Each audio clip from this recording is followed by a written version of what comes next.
Guys आज के इस वीडियो में हम लोग देखेंगे कि किस तरह से आप लोग किसी भी नंबर का फैक्टोरियल निकाल सकते हैं। अगर आप लोगों को नहीं मालूम कि फैक्टोरियल क्या होता है तो मैं आप लोगों को ज़रा बता दूं कि फैक्टोरियल ऑफ अ नंबर क्या होता है। तो फैक्टोरियल ऑफ n जो होता है वो होता है आपका, आप मल्टीप्लाई करते रहो n को कम कर करके, यानी कि n multiply by n minus one multiply by n minus two. ये आप कब तक करते रहोगे मल्टीप्लाई? आप मल्टीप्लाई करते रहोगे जब तक आप 1 तक ना पहुंच पाओ। जब तक आप कहाँ तक ना पहुंच जाओ? जब तक आप 1 तक ना पहुंच जाओ तब तक आप यहाँ पर इसको मल्टीप्लाई करते रहोगे। जैसे कि एग्जाम्पल अगर मैं लूँ यहाँ पर फैक्टोरियल 5 का, तो फैक्टोरियल 5 का अगर मैं एग्जाम्पल लूँ तो मैं इसको कुछ इस तरह से लिखूंगा। मैं कहूँगा फैक्टोरियल 5 और इसको मैं यहाँ पर लिखूंगा कुछ इस तरह से। मैं कहूँगा 5 multiply by 4 multiply by 3 multiply by 2 multiply by 1 और उसके बाद मेरे पास यहाँ पर रिजल्ट आ जाता है 120। ठीक है, आप करके देख लो। 5 मल्टीप्लाई बाय 4 20 और ये 6 हो जाता है, और 20 मल्टीप्लाई बाय 6 आपका 120 हो जाता है। इस तरह से आप लोग फैक्टोरियल निकाल सकते हो। लेकिन अगर मैं आप लोगों को एक बड़े नंबर का फैक्टोरियल दे दूँ, जैसे कि मैं आपको 8 का फैक्टोरियल दे दूँ, तब आपको यहाँ पर निकालने में दिक्कत होगी, आपको मल्टीप्लाई करना पड़ेगा। तो एक सी प्रोग्राम जब बोला जाता है कि लिखो फैक्टोरियल का, तो वो किस तरह से लिखा जा सकता है? यहाँ पर फैक्टोरियल की परिभाषा तो एकदम सिंपल है। तो अगर मैं फैक्टोरियल 8 बोलूँ, अगर मैं यहाँ पर फैक्टोरियल 8 बोलूँ, क्या मैं इसको कुछ इस तरह से लिख सकता हूँ? 8 multiply by 7 multiply by 6 multiply by 5 multiply by 4 multiply by 3 multiply by 2 multiply by 1। तो यहाँ पर ये करने के बाद मैं अगर फैक्टोरियल 7 लिखूँ, आप कहोगे मैं ऐसा क्यों कर रहा हूँ? मैं आप लोगों को यहाँ पर फैक्टोरियल 8 और मैंने यहाँ पर फैक लिखा है, तो चलो फैक ही रख देते हैं इसको, ताकि आप लोग कहोगे यार कि यहाँ पर फैक्टोरियल लिख दिया और यहाँ पर फैक लिख दिया, चल क्या रहा है। ठीक है, तो ऐसा नहीं सोचो आप, इसलिए मैं यहाँ पर फैक्टोरियल 7 लिखूँगा। और फैक्टोरियल 7 पूरा यहाँ पर ऐसे का ऐसे ही मैं कॉपी करना चाहता हूँ। मैं यहाँ पर इस तरह से लिख देता हूँ, यानी कि ये पूरा मैं कॉपी कर रहा हूँ। अब एक चीज़ यहाँ पर पैटर्न देखने लायक है, और वो पैटर्न क्या है? वो पैटर्न ये है कि फैक्टोरियल 8 और फैक्टोरियल 7 में सिर्फ इतना फ़र्क है कि फैक्टोरियल 8 को 8 से मल्टीप्लाई किया और बाकी उसके बाद इसको फैक्टोरियल 7 से मल्टीप्लाई कर दिया गया है। तो ये जो चीज़ है यहाँ पर, ये जो चीज़ लिखी हुई है फैक्टोरियल 8 में, ये हमने देखा कि ये फैक्टोरियल 7 है। तो क्या मैं इसको ऐसे नहीं लिख सकता फैक्टोरियल 8 को 8 मल्टीप्लाई बाय फैक्टोरियल 7? आप ज़रा विचार करो इस बारे में, आप ज़रा सोचो, क्या ये लिखना सही रहेगा? क्या ये लिखना फेयर रहेगा? क्या ये लिखना जायज़ है? Factorial 8 is equal to 8 into factorial 7। और इनफैक्ट ये चीज़ मैं किसी भी नंबर के लिए लिख सकता हूँ। मैं यहाँ पर कुछ इस तरह से लिख सकता हूँ, factorial 7 is equal to 7 into factorial 6। क्योंकि फैक्टोरियल 6 को भी जब मैं खोलूंगा तो 6 5 4 3 2 1 ही आने वाला है। ठीक है, तो मैं किसी भी फैक्टोरियल को, यानी कि फैक्टोरियल n को लिख सकता हूँ n multiply by factorial n minus 1। ठीक है, मैं इस तरह से लिख सकता हूँ। ठीक है, और यहाँ पर obviously n greater than equal to 1 होना चाहिए, ये यहाँ पर कंडीशन है। ठीक है, तो ये कंडीशन हमारी जो है वो ऑब्वियसली होनी चाहिए। कोई नेगेटिव नंबर आप मत डाल देना यहाँ पे। अगर आप लोग 0 डाल दो तो factorial 0 is equal to 0 multiply by factorial minus 1 हो जाएगा, तो वो कंडीशन लागू नहीं होगी। Factorial 0 by the way is defined as 1। ठीक है, तो ये भी आप देख लो, फैक्टोरियल 0 जो होता है वो डिफाइंड होता है एज 1। ठीक है, क्यों होता है डिफाइंड 1 वो मैं कभी और बता दूंगा आपको कि क्यों होता है ऐसा, फैक्टोरियल 0 को 1 क्यों बोलते हैं। तो बाय डेफिनेशन मैं आप लोगों को बता दूंगा 2-3 चीज़ें लगा के, बट अभी के लिए मैं इसको स्किप कर रहा हूँ। आप बस देख लो, फैक्टोरियल 0 इज इक्वल टू 1 होता है। अगर आप लोगों को वीडियो चाहिए फैक्टोरियल 0 1 क्यों होता है इस पर, तो मुझे बता देना, मैं बना दूंगा। ठीक है, तो ये हमारे पास यहाँ पर एक रिकरेंस रिलेशनशिप आ गई है। तो क्या मैं इस इक्वेशन का यूज़ करके एक फंक्शन लिख सकता हूँ जो कि रिटर्न करे कुछ इस तरह से फैक्टोरियल की वैल्यू, ताकि फैक्टोरियल n हो जाए n into factorial n minus 1। मान लो मैं सी लैंग्वेज में एक फंक्शन लिखता हूँ। ठीक है, और मैं फंक्शन लिखने के लिए ज़रा कलर को रेड ले लेता हूँ। मान लो मैं यहाँ पर एक इंट फैक्ट ले रहा हूँ। ठीक है, और मैं यहाँ पर इंट n ले रहा हूँ, और मैं यहाँ पर कुछ अगर इस तरह से लिखूँ कि इफ़ n इक्वल टू 0 और n इक्वल टू 1, तब रिटर्न 1। रिटर्न क्या? रिटर्न कर दो 1। वरना क्या करो, वरना आप क्या करोगे? वरना आप करोगे एल्स। वैसे एल्स की ज़रूरत नहीं है, बट तब भी एल्स मैं लिख रहा हूँ ताकि थोड़ा सा रीडेबल लगे प्रोग्राम, क्योंकि अगर यहाँ रिटर्न नहीं हुआ तो नीचे तो आना ही है उसको। तो एल्स आप क्या करो, return factorial n-1 multiply by n, ठीक है। इनफैक्ट मैं n multiply by n factorial n-1 लिखना चाहता था, मैं इसको ज़रा मिटा के लिख देता हूँ, कोई बात नहीं। मैं लिखूँगा return n multiply by factorial n-1, ठीक है। और ये कहाँ से आया, ये यहाँ से आया, अभी मैंने बताया आपको, ठीक है। ये मैंने इक्वेशन यूज़ कर ली। तो अभी अगर मैं आप लोगों से पूछूं कि क्या ये प्रोग्राम, क्या ये फंक्शन मुझे फैक्टोरियल की वैल्यू दे देगा या नहीं देगा, ये मुझे बताओ आप लोग। ऑब्वियसली ये देगा, मैंने प्रूव कर दिया आपको, ये इक्वेशन मैंने यूज़ करी है। ये फैक्टोरियल क्या होगा, तब तक चलता रहेगा जब तक कि n की वैल्यू 0 ना हो जाए और ये वैल्यूज़ रिटर्न करके कैलकुलेशन कर देगा। तो ये है रिकर्सिव अप्रोच। क्या है, ये है रिकर्सिव अप्रोच।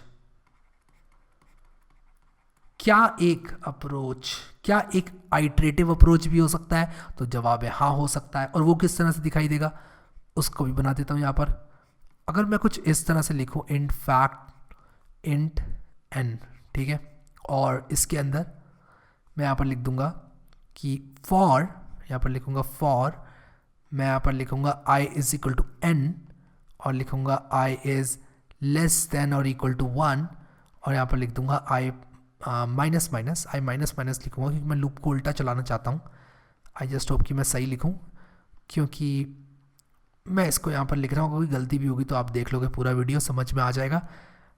ये यहाँ पर i is equal to n लिखा मैंने, i को चलाया तब तक जब तक वो घट के 1 ना हो जाए। और मैं यहाँ पर लिखूँगा क्या, मैं यहाँ पर लिखूँगा val multiply is equal to i, ठीक है। और यहाँ पर मैं एक int val डिफाइन करूँगा और मैं यहाँ पर लिखूँगा int val is equal to 1। तो होगा क्या यहाँ पर कि जब तक i की वैल्यू 1 ना हो जाए तब तक ये val अपडेट होता रहेगा और फाइनली मैं रिटर्न कर दूंगा क्या, फाइनली मैं रिटर्न कर दूंगा val को, ठीक है। ब्रेसेस मैंने सही लगा रखे हैं, ठीक है। और ये हो जाएगा हमारा क्या, ये हो जाएगा हमारा आइट्रेटिव अप्रोच। क्या हो जाएगा, आइट्रेटिव अप्रोच। आई होप कि आपको क्लियर हो रहा है कि मैं क्या बताने की यहाँ पर कोशिश कर रहा हूँ। तो रिकर्सिव देखा हमने, आइट्रेटिव हमने देखा, दोनों ही यहाँ पर हमारे लिए ठीक है। हम दोनों में से कोई भी चीज़ जो है यूज़ कर सकते हैं। एक क्या कर रहा है, वैल्यू को अपडेट करता जा रहा है, और दूसरा क्या कर रहा है कि फंक्शन की स्टैक बनाता जा रहा है। इसमें क्या होगा कि जो हमारी स्टैक होगी उसमें मेमोरी जो है कुछ इस तरह से ये लेता जाएगा। जैसे कि आप फैक्टोरियल 7 के लिए कॉल कर रहे हो तो फैक्टोरियल 7 स्टैक बनाएगा अपनी, फिर उसके बाद ये 7 मल्टीप्लाई बाय फैक्टोरियल 6 में टूट जाएगा। तो यहाँ पर ये फैक्टोरियल 6 को कॉल करेगा और तब तक कॉल करता रहेगा जब तक फैक्टोरियल 1 को कॉल ना कर दे, और फिर उसके बाद सारी जो फंक्शन है वो रिटर्न होके वैल्यू यहाँ पर दे के मेन को वैल्यू दे देंगे जहाँ से भी ये कॉल हुआ है, ठीक है। ये इस तरह चलेगा।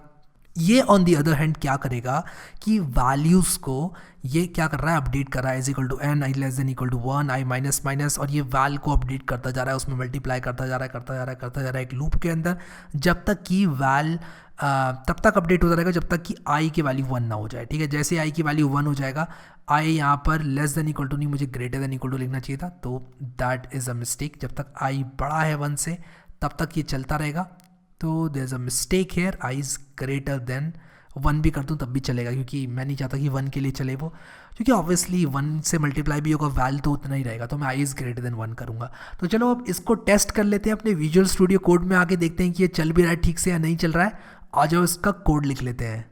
सो गाइस मैं आ चुका हूँ विजुअल स्टूडियो कोड में, और यहाँ पर मैंने आप लोगों को लॉजिक समझाया।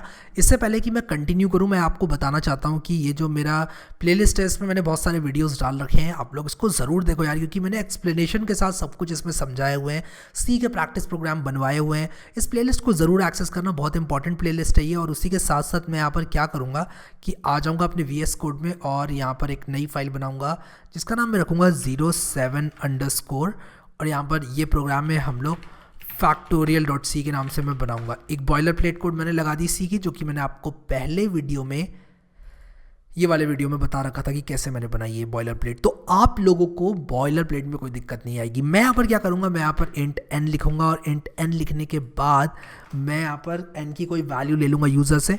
मैं यहाँ पर लिखूँगा enter the value of number for factorial calculation, ठीक है। और मैं इसके बाद यहाँ पर क्या दूंगा, बैकस्लैश n दे दूंगा। तो मैं यहाँ पर बैकस्लैश n दे दूंगा और \n देने के बाद मैं यहाँ पर scanf दूंगा और उसके बाद %d दूंगा और उसके बाद यहाँ पर % क्या दूंगा, मैं यहाँ पर %n दे दूंगा क्योंकि ये मेरा नंबर है। तो एक बार यूज़र मुझे बता देगा कि इस नंबर का फैक्टोरियल निकालना है, तो मैं लिखूंगा int factorial equals two factorial iterative, ठीक है, और उसके बाद n, ठीक है, और इसके बाद मैं लिख दूंगा printf और मैं लिख दूंगा यहाँ पर सिंपल कि the value of factorial is, और मैं यहाँ पर लिख दूंगा %d फैक्टोरियल, ठीक है, और इससे मुझे फैक्टोरियल की वैल्यू मिल जाएगी। यहाँ पर \n लगा लेता हूँ। मैं यहाँ पर स्निपेट्स भी बना सकता हूँ बट मैं अभी उसको स्किप करूँगा, बाद में printf और scanf की भी स्निपेट्स बना दूंगा। तो यहाँ पर आप लोग जो है इसको आराम से लिख सकते हो फंक्शन को, int फैक्टोरियल आइटरेटिव बना सकते हो आप, int n यहाँ पर बना सकते हो। बहुत स्ट्रेट फॉरवर्ड प्रोग्राम है। मैं यहाँ पर क्या करूँगा, एक फॉर लूप चलाऊँगा। मैं कहूँगा int i is equal to, मेरा जाएगा i n से स्टार्ट होगा और i is greater than equal to, i is greater than 1 होगा। जब तक i ग्रेटर देन 1 है तब तक ही चलता रहेगा और यहाँ पर i माइनस माइनस होगा, ठीक है, और i is equal to n से हम लोग स्टार्ट करेंगे।